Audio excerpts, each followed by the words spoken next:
अस्सलाम वालेकुम, कैसे हैं आप सब। तो आज हम बात करने जा रहे हैं एक्सरसाइज 12B के क्वेश्चन नंबर 7 की। मेरे पास ये बुक 2 है जिसको हम D2 भी बोलते हैं और उसका चैप्टर नंबर 12 चल रहा है जिसका नाम है volume and surface area of pyramids, cones and spheres. तो इस चैप्टर से रिलेटेड बहुत सारा कंटेंट मैं अपने चैनल पर अपलोड कर चुका हूँ। मैंने एक सेपरेट प्लेलिस्ट भी बनाई हुई है इस चैप्टर के नेम से, उसका लिंक मैंने डिस्क्रिप्शन में दे दिया है। अगर आप इसके बाकी सोल्यूशन में इंटरेस्टेड हो जो अभी तक मैंने अपलोड किए हैं तो आपको मैंने लिंक डिस्क्रिप्शन में जो दिया हुआ है आप उस पर क्लिक करिएगा, आपके सामने इस चैप्टर की प्लेलिस्ट ओपन हो जाएगी और जो कंटेंट अभी तक अपलोडेड है वो सबका सब आपके सामने आ जाएगा। इसके अलावा मैंने एक फेसबुक पेज भी बनाया हुआ है सोल्यूशन सब के नेम से। अगर आपके कोई क्वेश्चन हो, कोई सजेशन हो मेरे वीडियो कंटेंट के हवाले से तो आप मुझे इस फेसबुक पेज के थ्रू आप वो सारे क्वेश्चन सजेशन मुझ तक पहुंचा सकते हैं। तो आइए अब स्टार्ट कर लेते हैं क्वेश्चन नंबर 7 को। तो क्वेश्चन नंबर 7 की स्टेटमेंट आपको सामने स्क्रीन पे भी नजर आई है, मैं ये हाईलाइट भी कर रहा हूं और इसके अलावा मैंने यही स्टेटमेंट खुद से नीचे नोट डाउन भी कर ली है ताकि हम इसको वहां से रीड कर लें और समझ लें। तो आइए वहीं से इसको हम रीड करते हैं। तो क्वेश्चन नंबर 7 की स्टेटमेंट ये आपको सामने यहाँ पे नजर आ रही है, ये मैंने यहाँ पे लिख लिया है। हम इसको यहीं से रीड करेंगे और सॉल्व करना स्टार्ट करेंगे। तो आइए रीड करते हैं। तो यहाँ पे लिखा हुआ है a cone has a circular base of radius 15 centimetre. तो एक हमारे पास कोन है सर्कुलर बेस के साथ और उसका रेडियस कितना दिया हुआ है 15 सेंटीमीटर। तो हम यहाँ पे एक रफ सी कोन बना लेते हैं, ठीक है। ये मैं एक रफ सी कोन बना रहा हूँ जस्ट समझाने के लिए आपको, ताकि हमारा क्वेश्चन थोड़ा सा आसान हो जाए।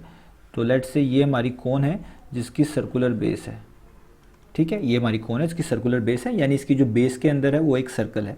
और जाहिर बात है उन्होंने उसका रेडियस बताया हुआ है आगे 15 सेंटीमीटर। तो ये जो सर्कुलर कोन है जिसका बेस सर्कुलर है बेसिकली, उसमें आप कुछ सेंटर पॉइंट ले लें। लेट्स से ये सेंटर पॉइंट है और आपको पता है सेंटर से लेकर बाउंड्री तक का जितना भी डिस्टेंस होता है ये होता है रेडियस। तो ये हमारे पास है 15 सेंटीमीटर जैसा क्वेश्चन में बताया गया है। Given that the total surface area of the cone is 1000 centimetre square. अब इसका क्या मतलब है? इसका मतलब इस पूरी कोन का जिसकी कर्व फेसिस भी मिला लें और इसकी सर्कुलर बेस भी मिला लें, सबका टोटल एरिया मिलाकर जो पूरी सरफेस होती है वो सबका सब कितना है, वो है 1000 सेंटीमीटर स्क्वायर। ये हमें गिवन है, टोटल सरफेस एरिया गिवन है। तो लिखा हुआ है फाइंड इट्स स्लांट हाइट। तो हमने इसकी स्लांट हाइट जो है बेसिकली वो कैलकुलेट करके दिखानी है। अब आपको स्लांट हाइट के बारे में पता होना चाहिए कि स्लांट हाइट हम बोलते किसको हैं, तब आपके लिए आसानी होगी इसको फाइंड आउट करने के लिए।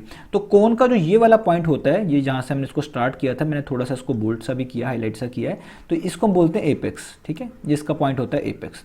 इस एपेक्स से लेकर नीचे इस सर्कुलर बेस तक का डिस्टेंस, जहाँ पे आप देखें ये मैंने स्टॉप किया है, ये बेसिकली सर्कुलर बेस है, इसके सर्कमफ्रेंस पे इसकी बाउंड्री जो होती है वो सर्कमफ्रेंस कहलाती है। तो एपेक्स से लेके सर्कुलर बेस के सर्कमफ्रेंस तक का जो डिस्टेंस होता है इसको हम बोलते हैं स्लांट हाइट। ये हमारे पास होती है स्लांट हाइट। इसको हम अक्सर औकात एल से भी रिप्रेजेंट करते हैं। तो ये कोन की स्लांट हाइट कहलाती है। और अगर मैं इस एपेक्स से बिल्कुल स्ट्रेट वर्टिकली आप कह लें इस तरह डाउनवर्ड आऊँ और बिल्कुल स्ट्रेट, मैंने कुछ भी मूव नहीं करना, तो ये जितना एंगल बनता है 90 डिग्री का भी बनता है ये नीचे सर्कुलर बेस के साथ। इस लेंथ को तो हम बोलते हैं सिंपल हाइट। ये सिंपल हाइट होती है कोन की। तो ये आपको थोड़ा सा पता होना चाहिए कि सिंपल हाइट कौन सी है और स्लांट हाइट कौन सी है। तो एपेक्स पॉइंट से लेकर सर्कमफ्रेंस तक का जो डिस्टेंस होता है, जो नीचे सर्कुलर बेस होती है उसके सर्कमफ्रेंस तक का डिस्टेंस, वो कहलाती है स्लांट हाइट। उसको हम एल से रिप्रेजेंट करते हैं। और एपेक्स से बिल्कुल आप स्ट्रेट डाउनवर्ड आएँ और ये 90 डिग्री का जो एंगल बनता है बेस के साथ, इसको हम बोलते हैं हाइट ऑफ अ कोन। तो ये चीज़ें हम यहाँ पे बता दी गई हैं। तो आगे लिखा हुआ है कि जो पाई है वो आपने 3.142 यूज़ करना है। ये भी हम इसको बीच में यूज़ करना पड़ेगा, उन्होंने खुद से बता दिया कि आपने यही वैल्यू यूज़ करनी है ताकि आंसर ज़्यादा अच्छे आएँ या ज़्यादा बेहतर आएँ। तो ये हमारे पास क्वेश्चन है। तो सबसे पहले तो हम क्या करेंगे, आपको पता होना चाहिए क्योंकि टोटल सरफेस एरिया की बात हुई है तो आपको total surface area of the cone का फॉर्मूला आना चाहिए। तो मैं यहाँ पे लिख देता हूँ। तो हमारे पास फॉर्मूला होता है total surface area of the cone, total surface area of the cone, ठीक है। तो ये क्या फार्मूला होता है ये मैं यहाँ पे लिखने लगा हूँ, आपको ये याद होना चाहिए ताकि आप इजीली यूज़ कर सकें। तो वो फार्मूला होता है pi r l plus pi r square. अब यहाँ पे जो ये एल है ये वही वाला एल है जो हमने फाइंड आउट करना है, जिसको हम बोलते हैं स्लांट हाइट या आप स्लांट लेंथ भी कह लें कुछ केस के अंदर। तो ये वो वाली जो है ना वैल्यू है जो हमने बेसिकली फाइंड आउट करके दिखानी है। बाकी पाई आपको पता ही है, उसकी वैल्यू ऊपर बताई हुई है 3.142। आर का मतलब रेडियस होता है, वो भी उन्होंने बताया हुआ है 15 सेंटीमीटर, और यहाँ पे भी ऐसा ही है। अब हम क्या करेंगे, जो चीज़ें हमें गिवन है वो हम सारी की सारी इसमें पुट कर देंगे। तो इधर लिखा हुआ है total surface area of the cone, तो इसके नीचे इसका सर्फेस एरिया लिख देंगे जो कि यहाँ पे गिवन है, वो है 1000 सेंटीमीटर स्क्वायर। तो मैं यहाँ पे लिख देता हूँ 1000 सेंटीमीटर स्क्वायर। यहाँ पे आ रहा है पाई, पाई का मतलब होता है 3.142, उन्होंने कहा है आपने यही वैल्यू यूज़ करनी है, तो मैं पाई की जगह पे लिखूंगा 3.142। और इसके आगे आगे लिखा हुआ है रेडियस, तो रेडियस आपको ऊपर लिखा हुआ है, कोई गिवन है क्वेश्चन में 15 सेंटीमीटर, तो मैं यहाँ पे लिखूंगा 15। और साथ लेंथ है जो कि बेसिकली आपने कैलकुलेट करके दिखानी है, तो वो मैं वैसी की वैसी लिख रहा हूँ लेंथ, ठीक है। प्लस फिर से पाई आ रहा है तो आपको फिर से लिखना पड़ेगा 3.142, और आगे आ रहा है आर स्क्वायर यानी रेडियस का स्क्वायर, तो आपने रेडियस की वैल्यू पुट करनी है जो कि 15 है, और इसके ऊपर स्क्वायर डाल देना है। तो जब हम यहाँ तक कर लेंगे, अब हमने इसको आगे कैलकुलेट करना है, और आप कह लें हम इसको स्टेप बाय स्टेप जो है ये इस लेंथ को ईजिली फाइंड आउट कर लेंगे।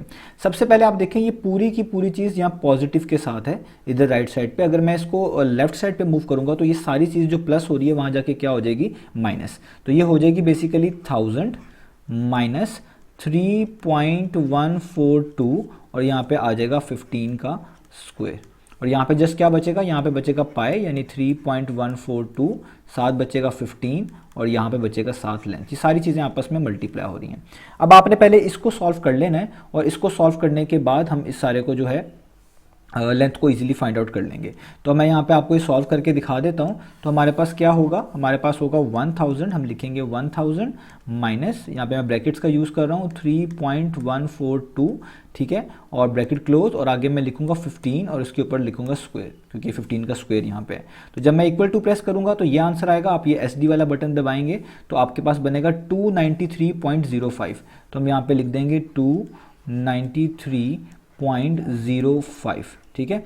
और यहाँ पे हमारे पास जो चीज़ बची होगी वो यही है, वो हम इसको वैसे ही नोट डाउन कर लेंगे, 3.142 मल्टीप्लाई बाय 15 और मल्टीप्लाई बाय L। अब ये सारी की सारी चीज़ इधर L से भी मल्टीप्लाई हो रही है, अगर मैं इसको इक्वेशन के दूसरी तरफ मूव करूँगा तो मुझे इसको करना पड़ेगा डिवाइड, यानी मैं लिखूँगा 293.05 डिवाइडेड बाय 3.142, और साथ आएगा आपके पास 15, और यहाँ पे आपके पास आएगा लेंथ, यानी सिंपल लेंथ आएगी, ठीक है। अब जब ये हमारे पास वैल्यू आ गई है तो अब हमने क्या करना है, अब हमने इनको डिवाइड कर देना है। तो मैं यही करता हूँ, तो देखें मैं लिखूँगा 293.05, ठीक है, डिवाइडेड बाय, मैं पहले वैल्यू लिखूँगा कैलकुलेटर में 3.142, ब्रैकेट क्लोज करूँगा और आगे लिख दूँगा 15, ठीक है, और इसका आंसर जो भी आएगा वो आ रहा है 6.217। तो मैं इसको लिख लेता हूँ कि मेरे पास जो लेंथ आई है वो आई है 6.217 सेंटीमीटर, क्योंकि लेंथ सेंटीमीटर्स में होती है, ऊपर जो डाटा था वो भी सेंटीमीटर्स में था। तो यही हमने बेसिकली फाइंड आउट करके दिखानी थी। आप इसको जस्ट 6.2 भी लिख सकते हैं, वो भी काफ़ी है। आप इसको 6.21 भी लिख सकते हैं, 3 सिग्निफिकेंट फिगर्स के लिहाज से वो भी काफ़ी है, यानी आप इसको ऐसे भी लिख सकते हैं।